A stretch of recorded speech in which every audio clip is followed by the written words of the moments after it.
بصوا يا بنات، عشان نحسم الجدل في موضوع تعتيق البرفانات وكده، فانا كنتش مقتنعة الاول بموضوع التعتيق ده. انا شايفة ان البرفيومز بيجي اوريدي ثباته موجود، فوحانه موجود تمام، وبنبقى سائلين وعارفين ده ثباته قد ايه وفوحانه قد ايه.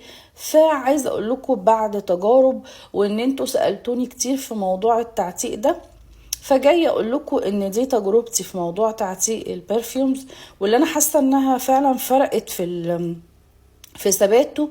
يعني انا مثلا دلوقتي لما بطلع طرحه من الدولاب، انا كنت اوريدي رشه البرفان عليها، فبحس فعلا ان ادائها بقى مختلف وكده عن ما انا كنت جايباها وفوحانها. فعايزه اقول لكم ان احنا خلونا نجرب موضوع الثبات دوت مع بعض. فخلونا بقى نجرب موضوع التعتيق دوت. انا هجيب اي حاجة عندي صوف زي ما انتوا شايفينها كده، وهحط فيها ازازة البرفان بتاعتي تمام، وهلفها كويس قوي زي ما انتوا شايفين كده تمام.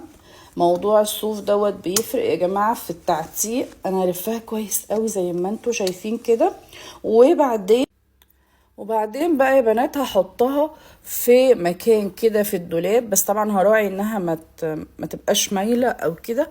هحطها في مكان في الدولاب الفتره بقى اللي انا حابه ان انا احطها، اسبوع 10 ايام. كل ما المده زادت شويه، كل ما الثبات هيبقى احسن حاجه. طبعا بقفل عليها عشان موضوع الثبات، جربوها وهتدعولي.